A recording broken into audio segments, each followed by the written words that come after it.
it is our art, but it is a service that isn't, found quite easily. So for sure, we need to charge for it.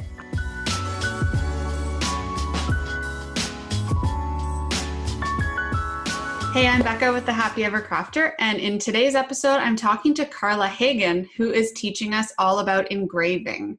So Carla does engraving for a living, and she actually does that for big name clients, a lot of like big liquor companies, which she tells us about.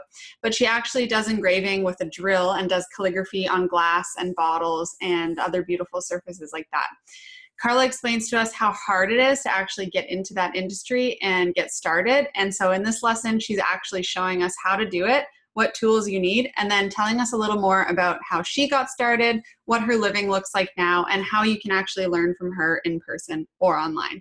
So I hope you enjoy this episode, and let's jump right into it. Carla, welcome to the show. Thank you. I'm super excited to have you on here because I was telling you earlier, I know absolutely nothing about engraving, and I know that you are like the engraving queen, so I can't wait to see what you're going to teach us in this lesson.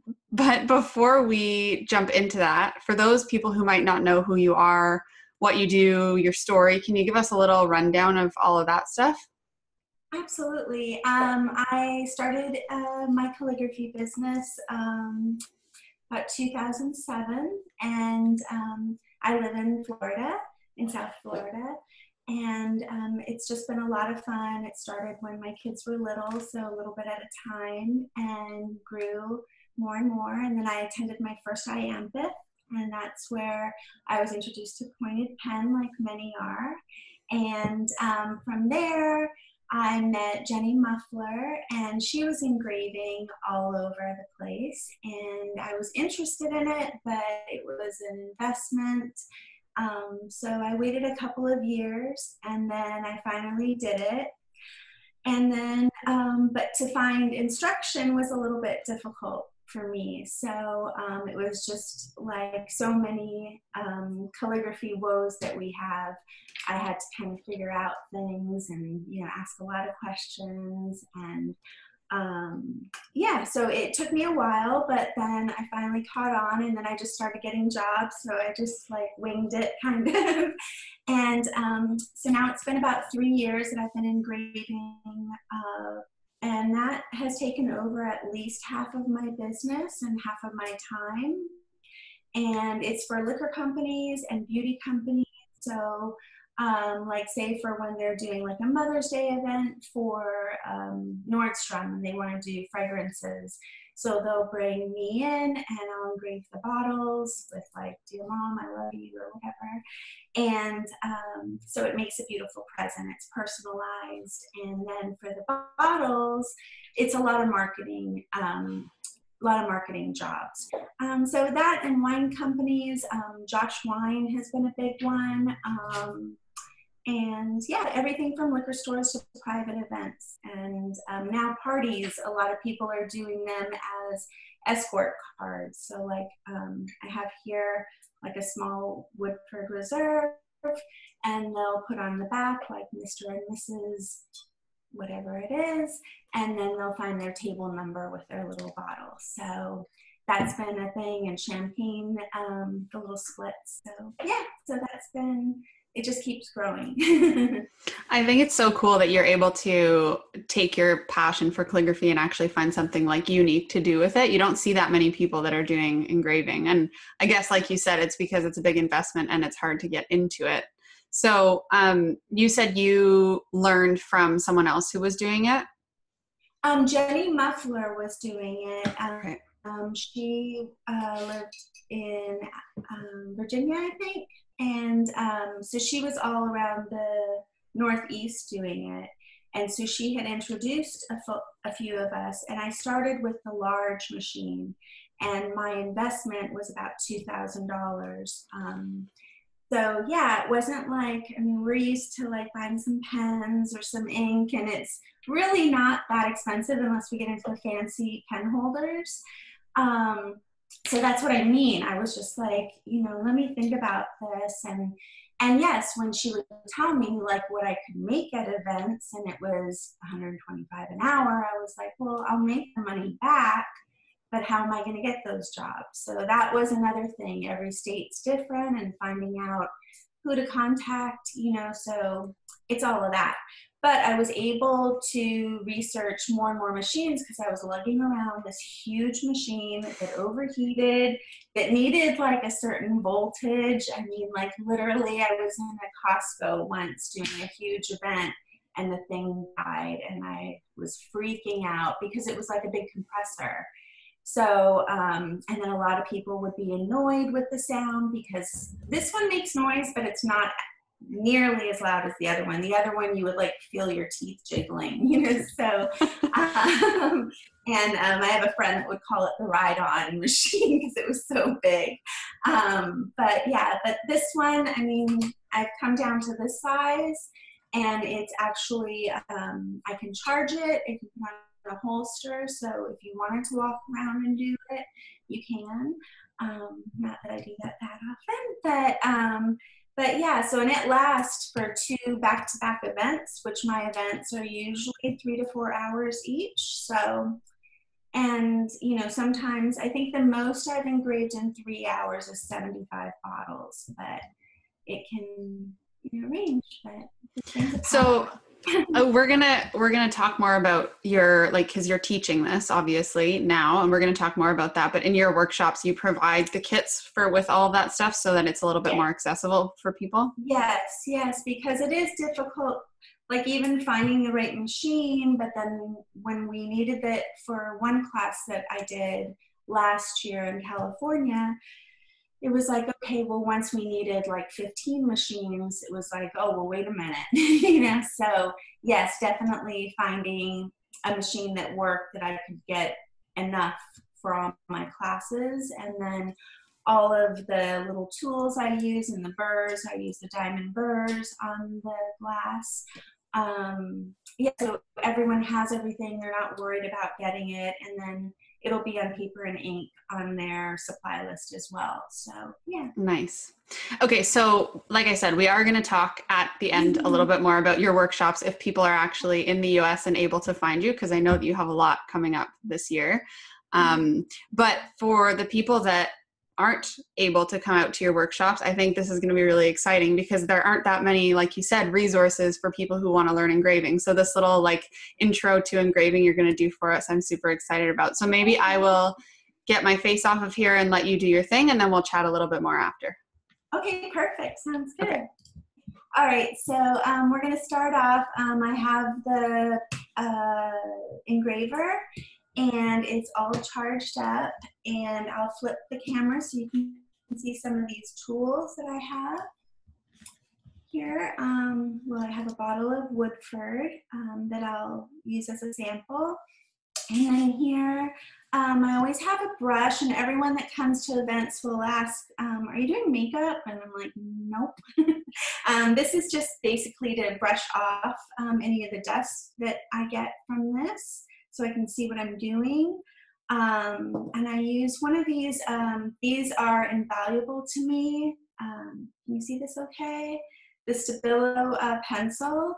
And it will just, it's almost like a chalk liner, but it will write on the glass, on metal, on anything that I engrave on. So it kind of gives me an outline, or so, if I want to do a squiggly, or I want to draw a logo or anything. And so that I can sort of have an outline, so I'm not kind of, messing up the whole piece. So this is a great, I have a whole bunch of those because I lose them all the time. And I use the diamond burrs, and these are a ball shaped burr that I have right here that I'm going to use. And rub and buff, which most people have heard of. The antique gold, the gold leaf, and the silver are mostly what I use. So yeah, so I'll get started and show you how this works.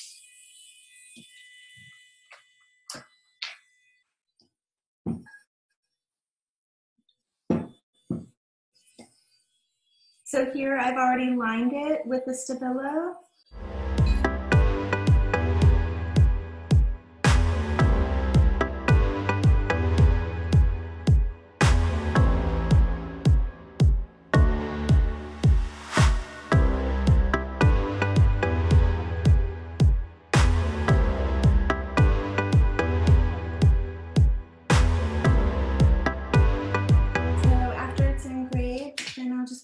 on a little bit of that rub-and buff. And, oh, I also have a brush if you want to get it in there. You don't, here there's a sticker. So some of these bottles have little stickers, which you can't engrave on. It just becomes a mess. And then of course you don't want to get any of this on their label. And you just wipe it off. So it's just using like our calligraphy style, whatever your style is, and or your drawing as well, and engraving it on the glass. And that's how that comes out. And here are just some other ones that I've done. This is like inspired from Shin and her calligraphic drawing book, The Swans. And that's on a Yeti cup. And we live in Florida, so we come from a Seminole house. So here's a team. And then I have one to do for you, Becca. Oh, it's so exciting.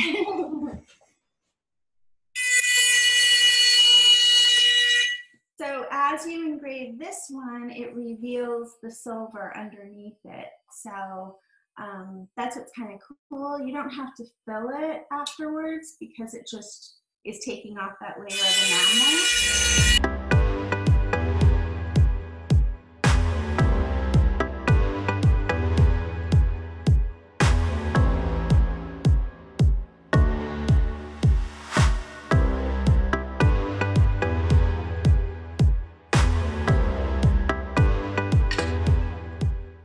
So with this, what I did is I used, I got your logo, obviously, and then I got some, let me turn this off.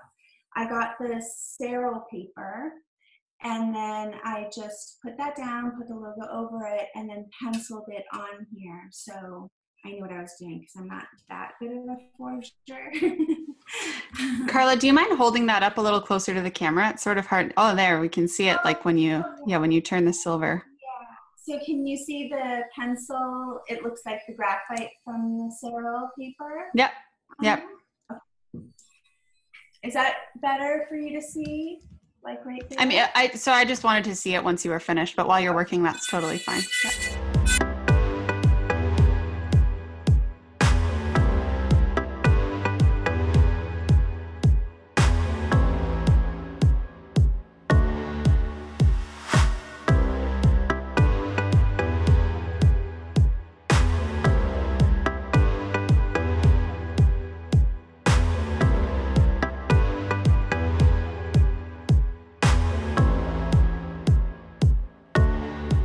So cool. Yeah. So I'll send that to you. But, oh, amazing. Yeah, so it's a lot of fun and it's really simple. These are a lot easier to learn, and of course it's different than using, oh, I should put that. It's different than using a pen. It's just getting used to it. It's like anything else. At first it was because it's the way this rotates. You can have it rotate either way, but of course we want it rotating clockwise. So that's important. The other machine I had moved at 300,000 rotations per, is that minute? And this is 30,000 rotations per minute.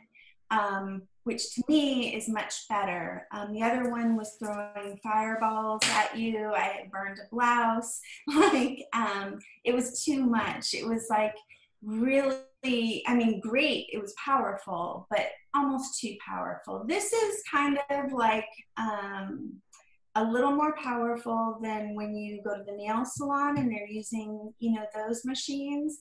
It's a little more powerful than that. So it's like it's called a micromotor. And it works. So are those drills meant for engraving, or are they meant for something else and engravers have just taken them and made them? People use it for woodworking. I've tried the wood. It really depends on what type of wood you're working with, and that's not really my thing. So But on any metal, like Tito's has the copper cups that come out beautifully engraved, or any metal, as you see the Yeti, the watches, everything, belt buckles. It's like you go crazy, like engraving everything in your house. So the bottles that are flat are easiest to start with, or in the class we start with anything that's flat because that's what we're used to, and it's already different working with the glass and just the pressure and just all those little things to get used to. But as long as you have the lettering, some sort of lettering skills, it doesn't have to be perfect calligraphy, then that's great. And then we move on to curved surfaces, which are a little more tricky, but I came up with a bunch of little cheats, so that helps a lot. And the pencil is one of them, of course, and the Cerol paper. And then just like anything that we do, layout is important, I mean, of course, when you have something of value, you're just not gonna, go crazy and, just wing it. You want to lay it out. So, yeah, but other than that, it's great because, some people want to just do it for fun and for their own gifts, but it definitely is and has been for me a wonderful addition to our income. So actually, speaking of that, I have some other questions about the actual engraving, but while we're on the topic, you said you charge, and we're not going to get into pricing because it's a whole other video that we can do, but you charge hourly for being on site. You're not charging per bottle. No, well, it depends. If I have like corporate clients that'll come to me and ask for bottles, and that I kind of figure out based on like, I'm a vendor for Southern Glacier. I don't know if you guys have that in Canada. They're worldwide, but so they'll come to me, like say they wanted a bunch of bottles for the Miami School of Law. So that logo was very intricate, and I had to do that on every bottle. And so like anything we do, what I try to do is base it on the time I need. So I can't really say per bottle because it could be cheers. And then that's just like, takes me nothing, but that seal takes me like 25 minutes, and then to fill it, and then I have to change the burrs in this because I have a finer one.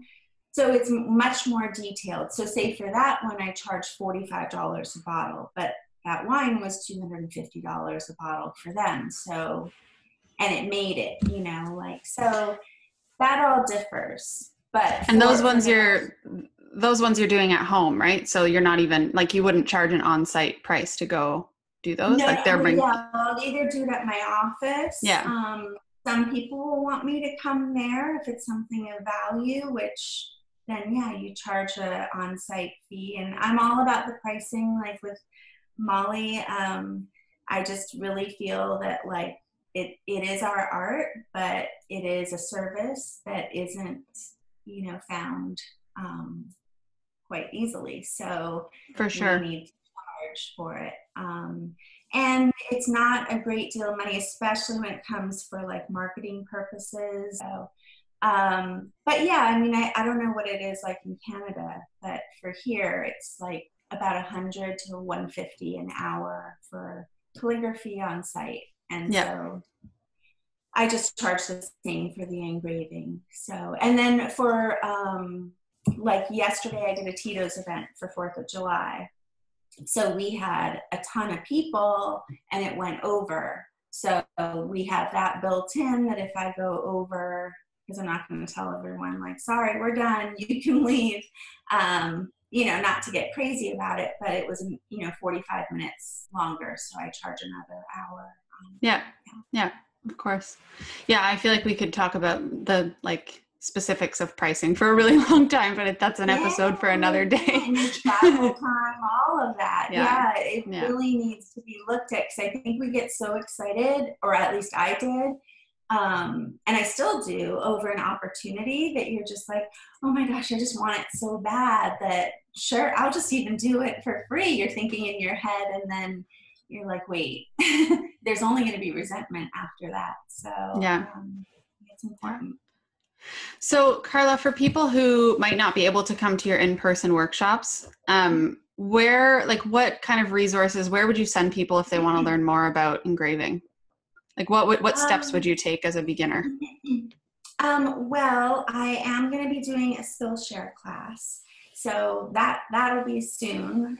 But as you can see, I'm getting used to this whole camera thing. So, but yeah, I mean, I really had a hard time. So the only person I know was Ken Brown, and his whole thing was $3,000, and you went to Texas, and that was all I knew of. So there's not much online. That means this video is going to blow up, and your Skillshare class will blow up. I hope so, but I know that I've seen some of your stuff, and then I'm like, and then when I started brainstorming, I was just like, oh my gosh, like, you're just so easy to watch and so personable that I was like, thanks. Well, I'm super happy to have you on. So like we said, you do have a lot of in-person workshops, and I know that most of my audience is actually in the US. And I know that you're traveling in the US to teach a lot of these workshops. So can you talk to us a little bit about all of that, what's coming up, what your workshops are like and what they include and all that stuff? Yes. Well, my first one is in Atlanta. Let me get my schedule. I go to Atlanta first. That's in August. And then I have New York. And then, isn't it Nashville after that? Oh, Nashville, sorry. Atlanta, Nashville at Paper and Ink Arts. Atlanta at Binders. And then I do New York. I'm doing it in Brooklyn, which is just about 20 minutes outside of the city at a really cute little art studio. So that'll be fun. And then I do Berkeley in, I think that's November. And then I'm skipping December. And then I'm doing January in Los Angeles at Smitten on Paper. And then I think DC is next, but I'm not sure that I have a place set for that yet. We're still in negotiations, so yeah. So lots of people watching right now just went, oh my God, she's coming to my city or whatever. But for me, I'm like, okay, trying to think which one is the closest to Ottawa that I could come to. Oh, well, I'll come to Canada. I love Canada. My mom's from Vancouver, British Columbia, so nice. I spend every summer there. Yeah, I love it. That's awesome. So what is kind of like the structure of your workshops and what's included and all that? Well, what we're going to do is that since everyone will have some sort of basic background is what I'm asking for to attend the class, and I made it at a value that I felt was affordable yet would cover my travel cost, and I'd make a little bit of money on it, and the tools, because I just felt like I know when I go, I don't want to have to think about all of that stuff. It's like, you just want to either learn, like you're going, we're all limited on time. So basically it's not going to be a frou-frou class. It's going to be, we're going to get in there and it's going to be intense, and I'm just going to go over all the major questions. And yeah, I think everyone will pick up pretty easily on it. But we're going to start, like I said, with the flat surfaces and just, the safety of it all. Like my little setup, like I have like a little toolkit that I take with me that I put everything in, and I'll recommend that to everyone. And then just teach them how to do, like, if you want to do any artwork that you love, how to get that on certain items, and how to design around labels and little pitfalls and seams to watch out for. So yeah, I have it pretty outlined that we're not spending any time chit-chatting about nonsense. We're just gonna get to it and get it done. So we're doing it in a day, and hopefully everyone will leave there super confident. Yeah. I love that. I love the no nonsense. Like, we're here to work. You paid money. Yeah, You're going to learn. Mimosas later, but yeah. Well, actually, that was my next question. So if someone comes to your workshop, do they get a bottle of liquor? Well, yes, and you can open it afterwards. But we're not going to do the drill with the liquor. I love it. I know there's a lot of those calligraphy classes. I've done them where we, get them a little liquored up, but yeah, after. Yeah, most would be okay. Like a little bit of wine gives you some calligraphy confidence, but not when there's a drill in your hand. Yeah, not so much. Yeah, not so much. And yeah, it's just, people, even in the last class, I would just become like the mom because it's not like the ink. It's a drill. I mean, it can hurt someone. So it's like, don't start talking. Someone got it wrapped in their hair once, and so I was just like, everybody stop. So yeah, you have to turn it off and then put it away, and then we can chit chat, but yeah, the safety of it is super, super important. Cool. Well, Carla, this was super fun. My last question is just, where can people find you? And so I imagine your workshops are on your website that people can sign up for? Yes. Yes. They're on Eventbrite, on my website. I'm trying to relearn Facebook. I guess I was kind of going more on Instagram, so I'm trying to get back on that. But yeah, I'm kind of trying to be everywhere. I'm putting some stuff on YouTube because I'm learning about all this technical stuff. And what's your Instagram handle where people can find you? Carla, Carla, Hagan, Hagan, _designs. Okay. Yeah. So I'll pop up all those links on the screen, and I'll put them all in the description below for everybody so they can go and find you. And I think everybody who isn't able to go to your workshops will definitely be watching for those Skillshare classes. Oh yeah, yes. I love those Skillshare classes. But yeah, it'll be awesome. Well, I really hope that you'll come to Canada someday, but for now, you tell me where to come, I'll come. Awesome. Done. I'll email you about it right after this.